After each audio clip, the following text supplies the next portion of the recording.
오늘 우리에게 주시는 하나님 말씀은 로마서 6장 6절에서부터 14절까지 말씀입니다. 로마서 6장 6절에서부터 14절까지 말씀입니다. 우리 다 같이 한 목소리로 하나님 말씀을 봉독하겠습니다. 우리가 알거니와 우리의 옛사람이 예수와 함께 십자가에 못 박힌 것은 죄의 몸이 죽어 다시는 우리가 죄에게 종노릇하지 아니하려 함이니 이는 죽은 자가 죄에서 벗어나 의롭다 하심을 얻었음이라. 만일 우리가 그리스도와 함께 죽었으면 또한 그와 함께 살 줄을 믿노니 이는 그리스도께서 죽은 자 가운데서 살아나셨음에 다시 죽지 아니하시고 사망이 다시 그를 주장하지 못할 줄을 알미로라. 그가 죽으심은 죄에 대하여 단번에 죽으심이요 그가 살아계심은 하나님께 대하여 살아계심이니 이와 같이 너희도 너희 자신을 죄에 대하여는 죽은 자요 그리스도 예수 안에서 하나님께 대하여는 살아있는 자로 여길지어다. 그러므로 너희는 죄가 너희 죽을 몸을 지배하지 못하게 하여 몸의 사욕에 순종하지 말고 또한 너희 지체를 불의의 무기로 죄에게 내주지 말고 오직 너희 자신을 죽은 자 가운데서 다시 살아난 자 같이 하나님께 드리며 너희 지체를 의의 무기로 하나님께 드리라. 죄가 너희를 주장하지 못하리니 이는 너희가 법 아래 있지 아니하고 은혜 아래 있음이라. 아멘. 오늘은 십자가의 영성이라는 제목으로 하나님 말씀 증거하도록 하겠습니다. 저희가 메타노이아를 또 시작하고 또 오늘 본문은 저희가 로마서 말씀을 살펴보게 됩니다. 이 로마서는 굉장히 성경 안에서 중요하고 의미가 있습니다. 왜냐하면 로마서가 쓰여진 배경 때문에 그래요. 바울은 13개의 서신서를 썼습니다. 13개의 편지를 통한 성경, 신약 성경 13개를 썼는데요. 로마서를 빼고는 다 그 교회에서 자기가 복음을 증거하고 개척한 교회, 세운 교회 아니면 자기가 키운 제자를 파송한 교회에 분명한 문제 그리고 그 문제에 대한 구체적인 해답을 제시해 주기 위해서 쓴 책이 바로 나머지 서신서들이에요. 그러니까 이 복음에 대해서 아주 논리적이고 체계적으로 설명할 필요가 없었습니다. 그런데 로마서의 경우는 바울이 세운 교회가 아니에요. 로마서가 쓰여지기 전까지 바울은 한 번도 로마 교회를 방문하지 않았습니다. 그러니까 제대로 바울에게 복음과 구원 그리고 신앙에 대해서 체계적으로 교육을 받지 못한 거예요. 그러니까 어떤 특정한 목적을 위해서 그걸 쓴 게 아니라 제대로 복음에 대해서 쭉 논리적으로 설명하기 위해서 쓴 책이 바로 로마서라는 겁니다. 구원과 복음이 무엇인지, 예수 그리스도가 도대체 누군지, 그리고 구원을 받은 자들은 그에 대한 반응으로 어떻게 살아야 되는지, 이것에 대해서 아주 신학적이고 체계적으로 쓴 책이 바로 로마서라는 거예요. 그래서 로마서를 많은 사람들은 성경 중에 성경이다 라고 말하고 있는 겁니다. 제가 오늘 6장 말씀을 여러분들과 나누려고 하는데요, 바로 앞에 있는 5장은 하나님의 사랑이 주제입니다. 하나님의 사랑. 그러니까 하나님의 사랑을 깊이 체험하고 그 하나님의 사랑으로 죄 사함을 받은, 거듭난 거죠. 저와 여러분들, 이 거듭난 크리스찬들이 하나님의 사랑을 체험하고 죄 사함을 받은 다음에 반드시 나타나야 될 결과가 바로 6장입니다. 그러니까 6장을 이해하기 위해서는 5장과 연결해서 이해할 수 있는 거예요. 구원받은 성도로서 반드시 나타나야 되는 반응이 6장이라는 겁니다. 그게 바로 우리가 성경 공부할 때 말하는 성화라는 겁니다. 성화. 칭의, 거듭남, 하나님의 십자가로 죄사함을 받은 우리는 그거에 걸맞게 삶의 모습에서 거룩한 삶의 모습이 나타나야 된다는 거예요. 그러면 그 과정에서 어떠한 모습으로 살아가야 되는가? 오늘 십자가의 영성이란 주제로 여러분들과 나누려고 합니다. 자, 오늘 말씀은 굉장히 중요합니다. 정말 나에게 내가 거듭난 사람인가? 내 안에 예수 그리스도의 생명이 있는가 없는가를 오늘 여러분들이 말씀을 들으면서 한번 점검해 보세요. 취업, 결혼, 직장, 승진 다 좋은데요. 여러분이 영원한 천국에 들어갈 수 있는 거듭남, 그리고 내가 하나님의 자녀로서 내 안에 생명이 없다면 그거 아무 의미가 없는 거예요. 오늘 말씀, 하나님 말씀 가운데 잘 들으시고 한번 점검해 보십시오. 바울이 이야기하는 것을 통해서 오늘 이 자리에서 예배를 드리는 여러분들, 그리고 온라인으로 예배를 드리는 청년들, 여러분의 신앙을 점검해야 돼요. 저는 이게 우리 청년 공동체에 가장 시급한 문제라고 생각이 들었습니다. 철로 역정, 그 영원한 천국이란 도성으로 우리가 함께 걸어가고 있는데 정말 내가 제대로 예수 그리스도를 믿고 살아가고 있는지 오늘 말씀을 통해 여러분 스스로가 자신에게 질문을 던져보실 수 있기를 바랍니다. 첫 번째 여러분들과 생각할 것은요, 나는 무엇의 매력을 느끼는가? 나는 뭐에 끌리고 무엇의 매력을 느끼는가? 결론적으로 말하면 내 안에 가득한 것, 그것에 끌리기 마련입니다. 오늘 6절 7절 말씀인데, 우리가 알거니와 우리의 옛사람이 예수와 함께 십자가에 못 박힌 것은 죄의 몸이 죽어 다시는 우리가 죄에게 종노릇하지 아니하려 함이니 이는 죽은 자가 죄에서 벗어나 의롭다 하심을 얻었습니다. 뭐라 그럽니까? 하나님의 사랑을 체험한 사람이 나타나는 반응이 제가 6장 내용이라고 그랬는데, 첫 번째 뭡니까? 다시는 우리가 죄의 종노릇하지 않게. 죄의 종노릇한다는 게 뭡니까? 죄에게 끌려다닌다는 거예요. 내가 죄에게 뭔가 끌림이 있고 그것에 내가 막 휘둘리는 사람이냐 아니냐라는 거예요. 나는 뭐의 매력을 느끼고 뭐에 끌리고 있느냐, 그 이야기입니다. 새 생명을 얻은 자는, 거듭난 사람은 더 이상 죄의 종노릇하지 않는다. 죄에 절대로 끌려다니지 않는다라고 바울은 아주 단호하게 이야기를 합니다. 다시는 이란 말을 써서. 여러분, 사람은요, 내 안에 가득 찬 것, 내 안에 가장 많이 있는 것, 그것에 끌리기 마련입니다. 뭐든지 진공 상태에서는 어떤 반응과 스파크가 일어나지 않아요. 뭐가 있기 때문에 일어나는 겁니다. 내 안에 뭐가 있고 바깥에 어떤 자극이 있을 때 그것이 두 개가 만나가지고 반응이 일어나는 거예요. 내 안에 육이 가득하면 육에 막 끌리고 거기에 매력이 느껴지는 거예요. 육에 자극이 올 때 막 계속해서 여기서 반응이 일어나는 겁니다. 그런데 영이 가득하면 영적인 자극이 올 때 거기서 반응이 막 일어나는 거예요.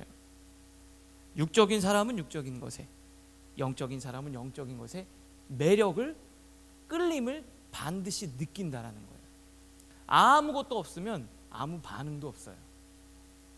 아무 반응이 없는 겁니다. 마음에 무엇을 담고 있느냐, 도대체 내 안에 뭐가 있지? 라는 것은 내가 도대체 뭐에 자꾸 정신이 팔리고 끌리고 매력을 느끼는지를 확인해 보면 그냥 내 안에 들어있는 게 뭔지가 여러분 스스로가 점검이 되는 거예요. 우리가 보통 이성을 볼 때 외모를 중요하게 여기는 사람은 상대 이성이 가진 외형적인 매력이죠. 얼굴이나 몸매나 키나 뭐 요즘에는 뭐 패션, 이 센스, 옷을 잘 입는 사람들, 그런 것들에 끌리는 거예요. 그런데 물질에 중요한 사람은 상대의 연봉, 그리고 타고 다니는 차, 집, 돈을 보여주는 재력을 상징하는 것들이 주요 매력 포인트가 되기 마련입니다. 그런데 가끔 어떤 친구들을 보면은 외모도 돈도 그렇다고 신앙도 아니고 뭐 이 사람은 또 신앙이 좋았다가 이 사람은 외모였다가 이 사람은 돈이었다가 왔다 갔다 하는 사람들이 있어요. 기준이 없이. 아무래도 이게 낮은 자존감 때문에 나를 좋아해 주는 사람이라면, 나를 인정해 주는 사람이라면 그냥 그곳에 끌리는 거예요. 그럴 수 있어요. 내가 인정을 강하게 원할수록 나를 인정해 주는 그 누군가에게 끌려다니는 거예요. 종로로 타듯이. 다른 조건 없이. 그렇다면. 그런데 그것마저도 아니라면, 그러면 그것도 아니라면은 그냥 내 안에 가득 찬 육체적 정욕의 정로를 타는 것일 뿐입니다. 여러분, 제가 결론적으로 말씀드리면은 내 안에 가득 차고 자리 잡은 그것이 외부와 관계를 맺어서 내 삶을 끌고 가고 있다라는 거예요. 여러분이 느끼든 느끼지 못하든 말. 만약에 내 안에 죄가 있으면 죄가 주인 노릇해서 우리는 죄의 종으로 끌려다닌다는 거예요. 그런데 만약에 내 안에 예수 그리스도가 가득 차 있으면 예수님과 반응이 일어나서 그 예수님의 종이 되어 예수님께 끌려다니는 삶을 살 수 있다라는 거예요. 은혜가 있으면 은혜에 끌리고 생명이 있으면 생명에 끌리기 마련입니다. 이번 주, 지난주죠, 화요일 이제 메타노이아 로마서 말씀을 저희가 시작해서 나누고 있습니다. 거기에 영적으로 여러분의 강해지고 또 신앙생활하면서 예수 그리스도의 삶으로 살아가기 위해서 굉장히 중요한 영적 원리를 지난주에 제가 말씀을 드렸어요. 여러분들에게 한 번 더 말씀드리겠습니다. 그게 바로 뭐냐면 믿음이 들어가야 믿음이 생긴다라는 거예요. 정확하게 로마서 1장 17절에 이렇게 돼 있어요. 복음에는 하나님의 의가 나타나서, 복음에는 하나님의 의가 나타나서 믿음으로 믿음에 이른대요. 아니, 도대체 믿음에 이르는데 뭐가 필요하다는 거예요? 믿음이 필요하다는 거예요. 믿음이 있어야 믿음에 이르게 된다는 거예요. 무슨 말입니까? 믿음이 있으면 믿음을 불러온다는 거예요. 내 안에 믿음이 있을 때 더 큰 믿음과 반응이 일어난다는 거예요. 내 안에 믿음이 있으면 믿음의 소리에 막 끌리기 시작하는 거예요. 내 안에 작은 믿음이 있으면 그 다음에 더 큰 믿음으로 가속화돼서 점점 하나님의 사람으로 더 영향력 있고 힘 있는 건강한 신앙인이 될 수 있다라는 거예요. 믿음으로 믿음에 이른다. 바로 영적인 그 선순환의 원리가 여기 담겨져 있는 거예요. 그것만이 아닙니다. 마태복음에 보면은 씨 뿌리는 자, 이 밭의 비유에서 마지막에 예수님이 결론적으로 이렇게 말씀하세요. 무릇 있는 자는 받아 넉넉하게 되되. 무슨 말입니까? 내 안에 예수 그리스도가 있으면 그 사람은 점점 더 믿음이 풍성해지는, 없는 자는 그것마저도 없어진다는 거예요. 여기서 이거 한 번만 나온 게 아닙니다. 성경책에 얼마나 많은, 예수님께서 하신 말씀이 얼마나 많겠어요. 근데 그게 비슷한 내용이 또 반복돼서 들어갔다는 것은 엄청 중요한 거예요. 또 이야기가 돼 있습니다. 마태복음 25장 29절이에요. 달란트 비유 마지막에 또 이렇게 돼 있습니다. 무릇 있는 자는 받아 풍족하게 되고, 믿음이 있는 사람은 믿음이 더 풍족하게 되고, 믿음이 없는 사람은 그것까지 다 빼앗겨 버려서 마귀의 종로를 타게 된다는 거예요. 여러분이 살아있는 사람이라면, 영적으로 살아있는 사람이라면 살아있는 것에 끌리게 돼 있어요. 영이 살아있으면 생명의 말씀이 들리게 돼 있어요. 듣고 싶고 그 말씀을 또 먹고 싶고 은혜의 자리에 나오고 싶은 거예요. 그러니까 예배의 자리에 나오고 큐티하는 그 말씀의 자리를 지키는 거예요. 내 안에 말씀이 들어오면 점점 들어오고 그 말씀이 더 풍성하게 될 겁니다. 근데 이거는 제가 얘기하지 않아도 여러분들이 신앙생활하면서 지금까지 다 경험하신 거예요. 여러분 도대체 뭐의 반응이 막 더 잘 일어나세요? 뭐의 반응이 막 일어나십니까? 여러분 안에 무엇이 가득 차 있어요? 오늘 하나님의 생명의 말씀이 여러분의 생명이 가득 차실 수 있는 은혜가 있기를 바랍니다. 그런데 말씀이 들리지 않고 영적인 것에는 반응이 안 일어나는데 자꾸 세상적인 것에만 반응이 막 팍팍팍팍 일어난다. 그렇게 끌리고 그게 매력이 느껴진다. 그것은 내 영이 죽었다라는 사실을 입증하는 것이고요. 내 속에 육으로 가득 차 있다. 영적인 것보다는 육적인 것이 훨씬 많이 차 있다라는 것을 증거하고 있는 거예요. 사랑하는 청년 여러분, 구원받은 사람은 세상의 것에 끌려다니지 않습니다. 여러분들 안에 오늘 이 예배를 드리면서 여러분들 안에 육적인 게 가득 차 있다면 그게 다 떠나가고 영적인 생명의 말씀이 여러분들 안에 가득 채워지는 은혜가 있기를 주님의 이름으로 축복합니다. 이게 첫 번째, 여러분 점검해 보시는 거예요. 두 번째는 뭐냐면, 나는 저항할 수 있는가? 내가 무언가에 저항할 수 있는 사람인가? 결론적으로 말하면은 반응이 일어날 수는 있지만 선택하지 않을 수 있다라는 거예요. 우리 8절과 9절 말씀 같이 한번 읽어보겠습니다. 8절과 9절만 한번 읽어볼게요. 시작.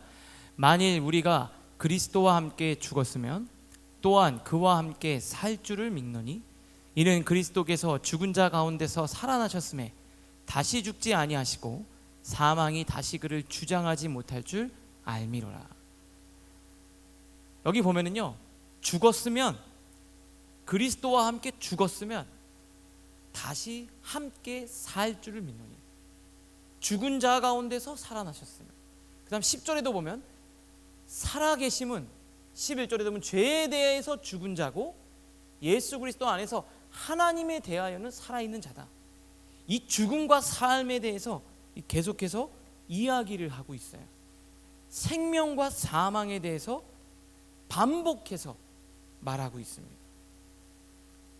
다시 말하면 이걸 잘 보면은 진짜 살아있다라는 건 뭐냐면 죄에 대해서는 죽은 것이고 영적인 것에 대해서는 살아있는 것이 진짜 살아있는 거라는 거예요. 그런데 육체적으로는 살아있으나 영적으로 죽은 거면 그것은 죽은 거라는 거예요. 우리 심장이 뛰는 것, 성경에서 살았다라고 할 때는 심장이 뛰는 게 사는 게 아닙니다. 내 안에 예수 그리스도의 생명의 말씀이 있는 것이 살아있는 거예요. 죄사함을 받고 영적으로 거듭난 사람을 살았다라고 하는 거예요. 그러면 진짜 살아있는 사람과 죽어있는 사람의 이 차이가 뭘까요? 산 사람, 죽은 사람을 아주 명확하게 가르는 뚜렷한 특징이 있습니다.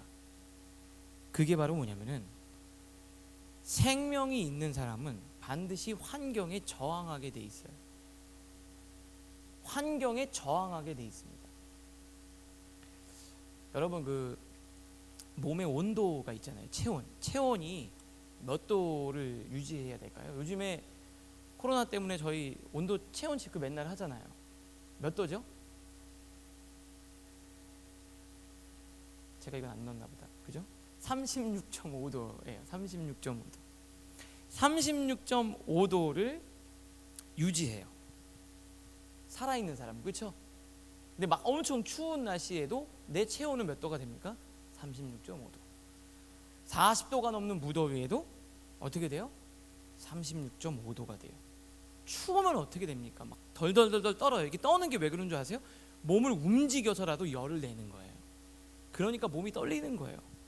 덜덜덜 떠서라도 옷을 껴입고 뛰고 움직여서라도 내 체온을 36.5도로 유지하려고 뭐해요? 몸이 계속해서 싸움을 한다는 거예요. 저항을 한다는 거예요.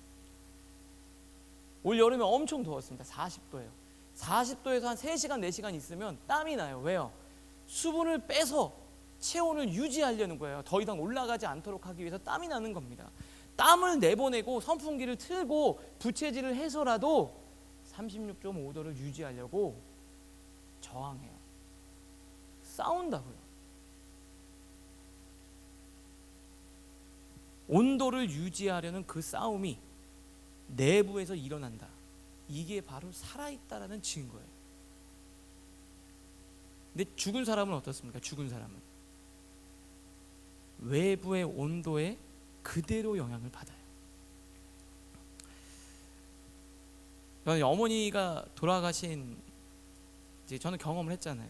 진짜 사랑하는 사람의 호흡이 떠나가는 순간을 봤잖아요. 그래서 어머니가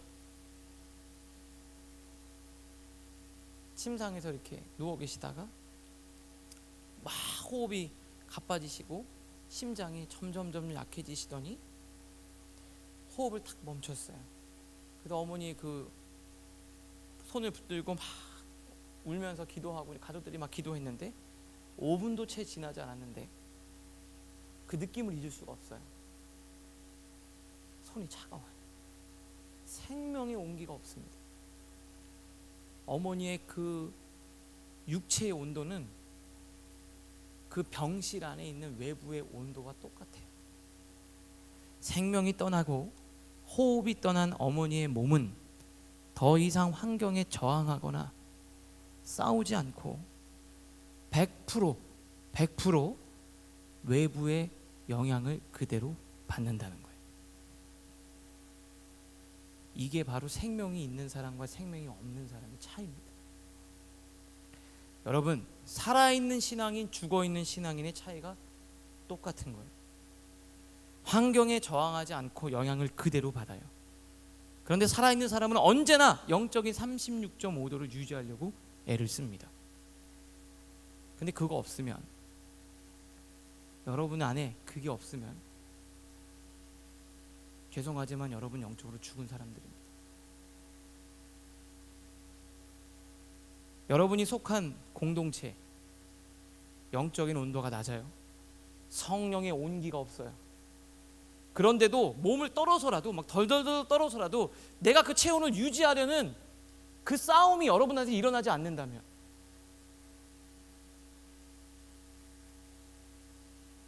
그럼 어떤 걸까요? 내 안에서 정말 내 신앙이 죽어가고 있고 하나님에 대한 사랑이 식어가고 있는데 그것들을 내가 다시 그 온도를 높이려는 싸움이 내 안에서 일어나지 않는다면,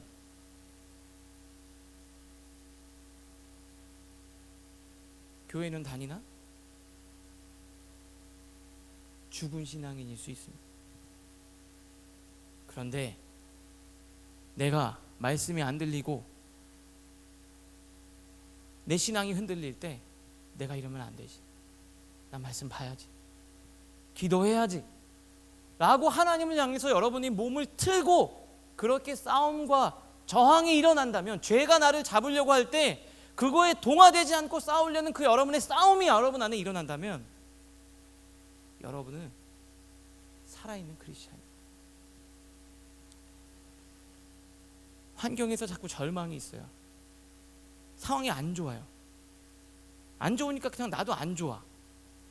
상황이 그냥 망할 것 같아. 그러니까 나도 망해. 환경에 그대로 영향을 받으면 여러분들 그냥 죽은 사람이라는 거예요. 그런데 여러분, 그럴 때 하나님은 나를 붙들고 계시지. 내가 이러면 안 되지. 내 안에 이런 미움과 증오가 올라오면 안 되지. 그러면서 하나님의 말씀을 향해 나아가면 그 싸움이 여러분한테 일어나고 있다면 여러분은 살아있는 크리스찬. 아니면 죄송하지만 여러분들 영은 죽었습니다. 말씀을 제가 묵상하다 보니까 굉장히 이게 중요하구나 생각이 들었어요. 바울은 분명히 죄에 대해서는 다시는 죄의 종로로 타지 않는다, 반응하지 않는다고 하는데 뭔가 자꾸 우리 안에는 그런 것들이 끌리잖아요. 반응이 일어난다는 말입니다. 아까 제가 이성에 대해서 이야기를 했는데, 이성의 매력을 느끼는 걸 본다면은 신앙이 엄청 좋아요. 어제도 한 친구가 있는데 그 친구는 뭐 순장 오랫도록 하고 신앙이 엄청 좋습니다. 그런데도 이성의 외모 때문에 좀 고민이 된다고 막 그러더라고요. 그러면 뭐 저희 목회자나 신앙 크리스찬 믿음이 좋은 사람들은 뭐 외모나 뭐 물질적인 거에 전혀 반응이 일어나지 않느냐? 그렇지 않아요. 여러분 뭐 주변에 많은 사람들이 있어도 결혼한다 그러면 그 사람 뭐 하냐? 뭐 아니면 뭐 예쁘냐? 뭐 이런 거 물어볼 거예요. 그 반응이 안 일어날 수 없죠. 그런데 중요한 게 있습니다. 반응은 일어날 수 있어도 선택은 하지 않을 수 있는 거예요. 그게 바로 살아있는 사람의 특징입니다. 끌림에 저항해서 투쟁해서 싸워서 다른 선택을 할 수 있는 거예요. 반응한다고 우리 육체가 있기 때문에 반응은 일어날 수 있죠. 그렇다고 우리가 동일한 선택을 다 하는 것은 아니라는 거예요. 지난 주일날 금요기도회를 마치고 저희 아내와 엄청 굉장히 친한 우리 청년 공동체 출신인 또한 부모님 장례가 있었어요. 그래서 지난 주일에 장례 원주까지 가서 장례를 다 치르고 정말 은혜 가운데 치유와 회복이 있는 장례를 다 마치고 이제 다시 외국으로 나가게 돼서 금요기도회 끝났는데 여기 이제 부암동에 모여가지고 이제 친구들끼리 만나고 있다가 제가 인사하러 갔어요. 근데 그때 돌풍 엄청 불었잖아요. 잠깐 앉았다가 일어나려고 했는데 비가 와가지고 온몸이 다 젖었는데 그때 저를 준다고 계열사 치킨 한 마리를 이렇게 포장을 해서 저를 주는 거예요. 저 먹으라고. 그래서 이제 그걸 가지고 이제 들어왔어요. 근데 차에서부터 맛있는 냄새가 엄청 나는 거예요. 치킨 냄새가. 그래서 들어오니까 11시가 넘었어요. 11시가 넘었습니다. 제가 육체적 본능이 있잖아요. 냄새가 나고 치킨 오랜만에 그 계열사 치킨 냄새 맡으니까 침이 계속 나는 거예요. 반응은 일어나죠. 먹고 싶다. 한 조각 먹을까, 두 조각 먹을까. 그냥 먹을까 말까. 그런데 우리 육신의 건강을 위해서 또 숙면을 위해서 또 그 시간에 먹는 거 건강이 안 좋으니까 먹지 않고 내일 먹어야지 하고 씻고 잠자리에 들었어요. 이 차이입니다. 자동적으로 반응이 되고 끌림과 유혹이 있을 수 있으나 그 육체적 욕구에 거슬러 선택하지 않을 수 있는, 저항할 수 있는 사람, 그게 바로 영적으로 살아있는 사람의 특징이라는 거예요. 여러분, 살아있는 물고기는 물살에 쓸려 다니지 않습니다.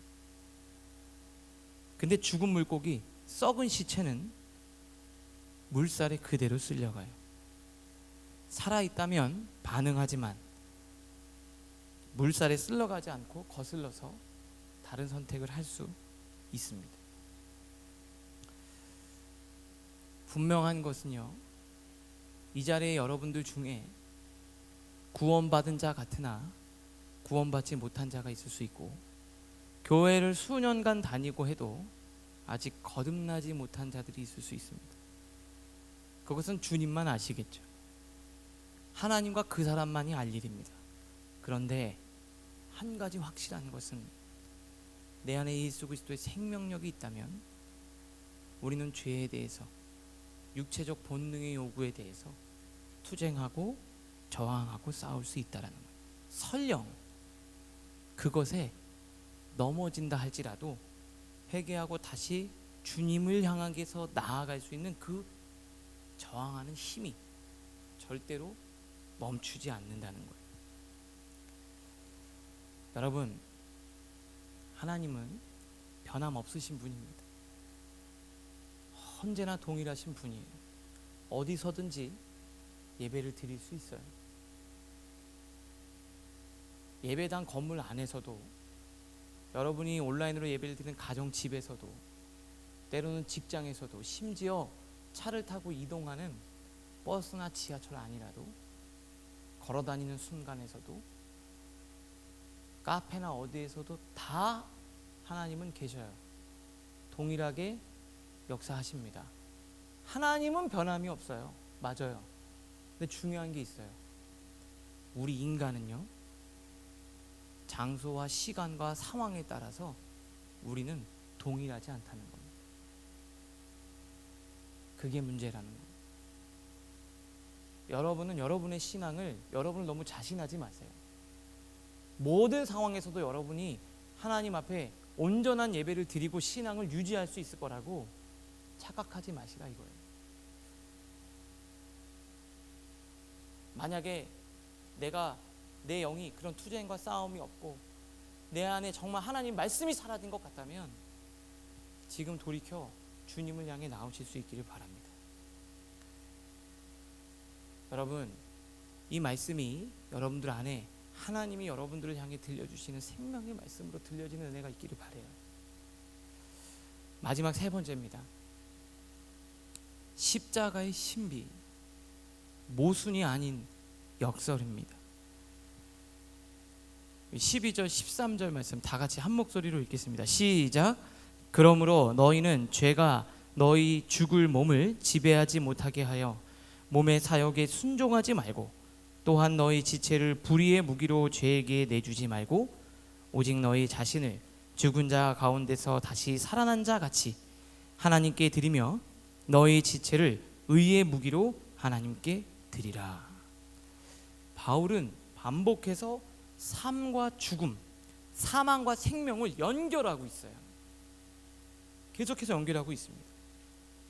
13절에도 보면 너희 자신을 죽은 자 가운데서 다시, 죽음과 그 가운데서 다시 생명, 이게 아주 극단을 이야기하는 게 아니라 두 개가 맞닿아 있다라는 거예요.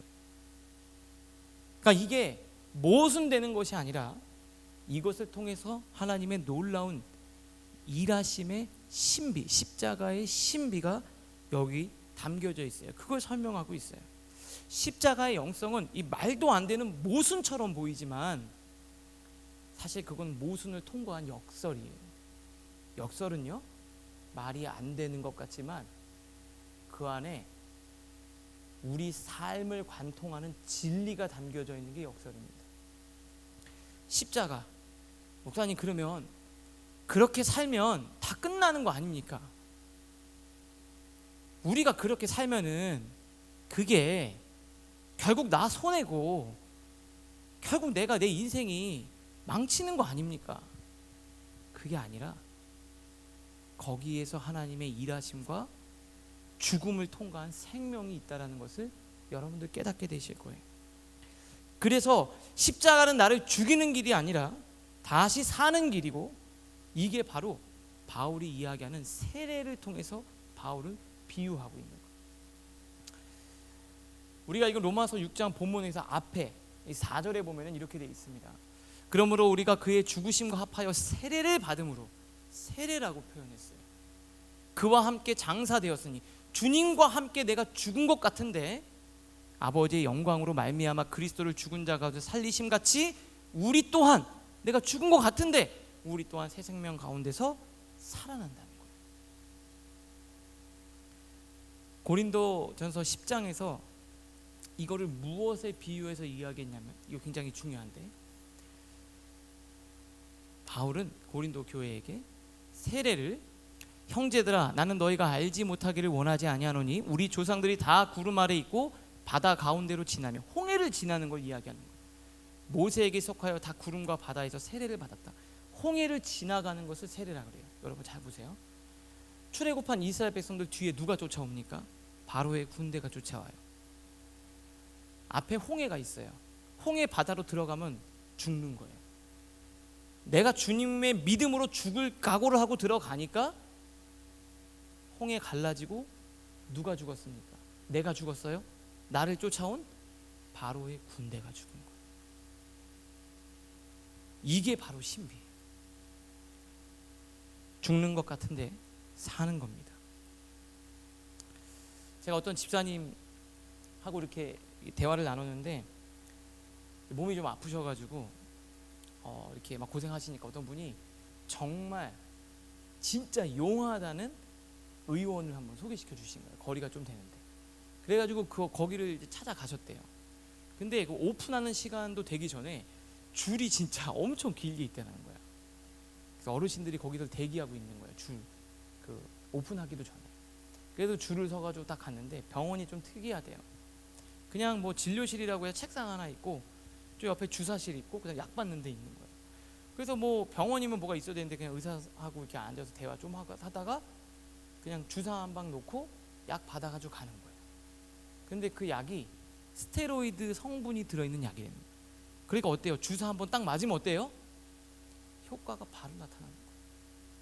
아픈 데가 안 아픈 거예요. 아픈 데가 그 약을 먹으면. 그러니까 사람들이 정말 용하다 하고 내가 지금 죽을 것 같은데 거기만 갔다 오니까 금방 괜찮아지는 거예요. 그래서 거길 계속 가는 겁니다. 근데 여러분 잘 보세요.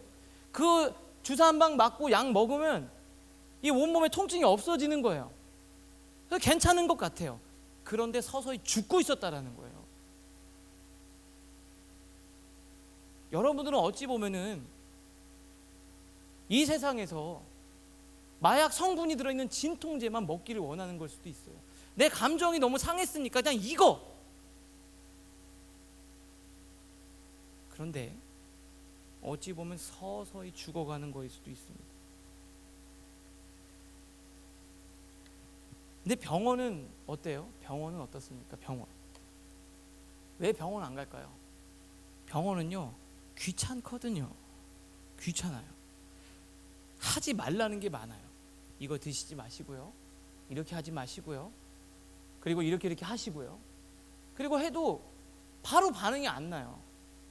그리고 또 하라는 것도 많아요. 운동하시고요. 음식 가려서 이거 드시고요. 약 꼬박꼬박 먹고요. 심지어는 의사 선생님한테 혼나요. 혼나. 그러시면 안 돼요. 이러다 진짜 죽습니다. 효과도 바로 안 나타나죠. 귀찮죠. 힘들죠. 그런데 그 의사 선생님이 하는 그 처방을 따라가면은 몸이 다시 건강해지는 거예요. 서서히 살아나는 겁니다. 여러분, 교회는 병원이에요. 영적인 병원입니다. 그런데 말씀을 준비하면서 제가 여러분들에게 진통제만 놔주고 있는 목사는 아닌지 저 스스로 굉장히 많이 하나님께 회개하면서 기도했습니다. 올해 봄이었어요. 청년 예배였습니다. 정확히 날짜는 4월 25일 청년 예배 시간이었어요. 그날 조곤의 담임 목사님께서 열왕기 17장 엘리야 선지자에 관한 본문을 가지고 말씀을 증거했습니다. 저는 그 설교를, 똑같은 설교를 1부, 2부, 3부, 4부를 들었어요. 예배를 들으면서 제 안에는 한 가지 굉장히 풀리지 않는 이상한 의문점이 하나 들었습니다. 본문을 잠깐 여러분들에게 소개를 할게요. 열왕기상 17장 12절 13절인데요. 그가 이르되 당신의 하나님 여호와께서 살아계심을 두고 맹세하노니 나는 떡이 없고 이제 먹을 게 없는 거예요. 엘리야가 그 과부와 그 자녀가 있는 그 집에 찾아갔는데 먹을 게 없대요.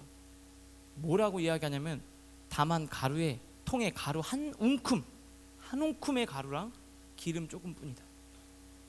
그래서 뭐라고 얘기하면 절박한 상황을, 이 얼마나 절박하고 얼마나 힘든 건지 이렇게 표현해요. 내가 나뭇가지와 돌을 주워다가 나와 내 아들을 위하여 음식을 만들어 먹고 그 후에는 죽으리라. 이거 먹고 저 죽으려고 합니다. 마지막 끼니 식사예요. 마지막 끼니. 얼마나 힘들어요? 얼마나 어렵습니까 지금? 근데 목자라는 사람이, 영적인 목자가, 엘리야가 뭐라고 말하는 줄 아세요? 두려워하지 말고 가서 내 말대로 하려니와 내가 시키는 대로 해라.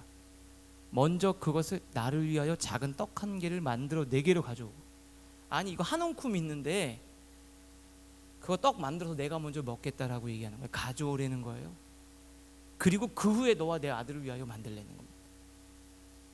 아니 이런 말도 안 되는 목자가 어디 있어요? 여러분 만약에 제가 이런 목자라면 어떻게 하겠습니까? 허는 어떻게 하겠니? 난리 나겠죠. 심성수 목사님 완전 사꾼이다, 거짓 선지자다, 목사도 아니다.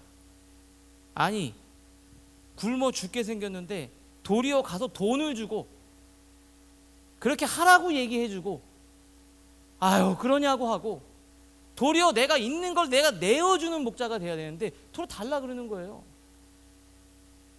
저는 그냥 계속 그게 눈에 1부부터 4부까지 들리는 거예요. 그래서 제가 여기 이제 목사님 설교하시던 여기 맨 앞에 앉아가지고 목사님 말씀 중에 가장 핵심적인 내용을 가지고 어떤 기도를 할까 저 기도하면서 앉아서 적고 있는데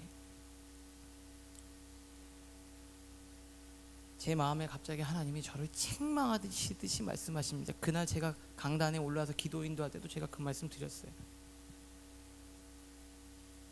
너는 왜 내가 청년들을 살리고 복을 주려고 하는데 왜 네가 맡고 있냐? 그런 마음이 성령님께서 제 마음을 책망하시듯 그 마음을 주시는 거예요. 저는 그렇게 생각했어요. 청년들이 힘드니까, 상황이 안 좋으니까, 그래 이해하고 배려하고 그냥 두고 그냥 좋은 목사, 인격적인 목사, 따뜻한 목사, 힘드니까 그래 좀 쉬어라.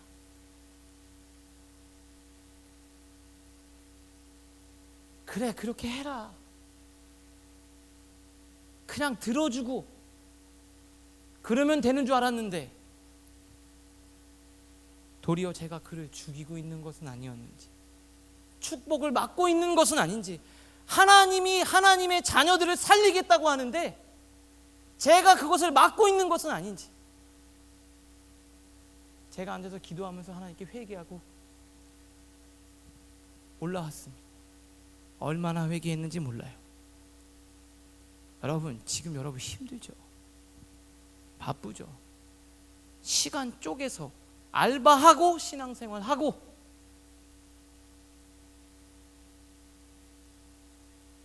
그런데 제가 차마 뭘 더 하자 와라 말을 못하고 그래 기도할게. 그 영혼이 죽어가는지도 모르고. 여러분 엘리야처럼 그렇게 끌어내는 목자, 그게 바로 복을 받는 비결, 십자가의 신비입니다. 여러분 여러분 하나님께 시간 드리는 거 죽는 것 같죠? 그 시간 아까워서 그것 때문에 여러분 인생 망치는 것 같죠? 그게 속는 거예요. 하나님께 그 시간 그 한 움큼 내보십시오.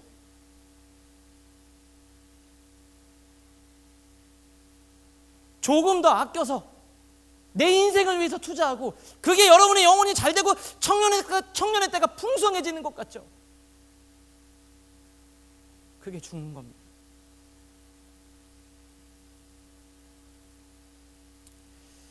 가루 한 움큼과 병의 기름 조금 같은 시간, 물질 드리는 일이 여러분의 인생이 망가지는 일인 것 같지만 그게 사는 거예요. 모순처럼 보이지만 역설입니다. 엘리야는 그걸 알았어요. 근데 저는 몰랐어요.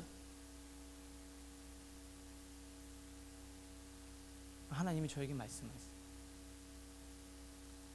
그렇게 하면 안 된다. 저는 우리 청년들이 그 죽은 영혼을 다 살려야겠습니다.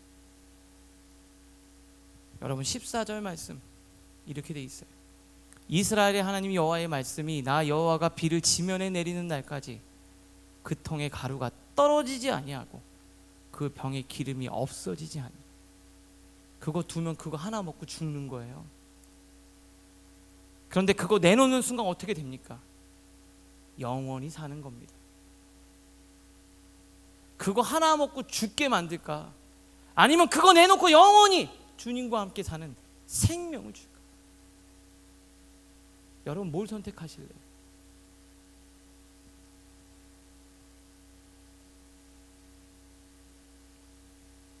여러분이 이 말씀을 듣는 여러분이 스스로가 점검이 되실 겁니다. 우리 찬양 부르면서 이제 기도할 텐데요.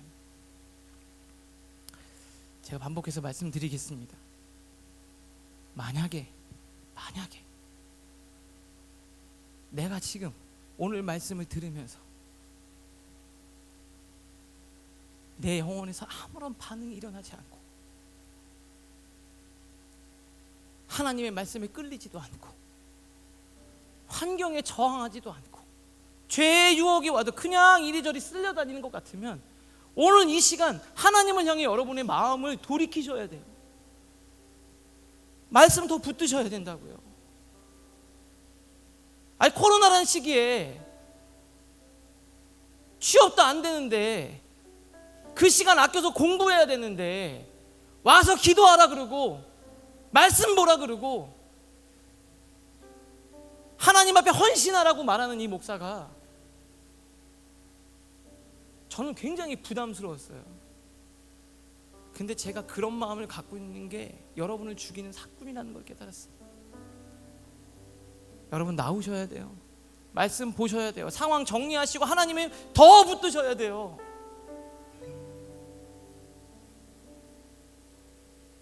지금 이 시대에 정말 위험한 시대가 됐습니다. 이러다 우리 청년들 다 죽게 생겼어요. 우리 이 찬양 부르면서 여러분의 신앙이 하나님 앞에서 다시 점검될 수 있기를 간절히 기도합니다. 함께 찬양하겠습니다.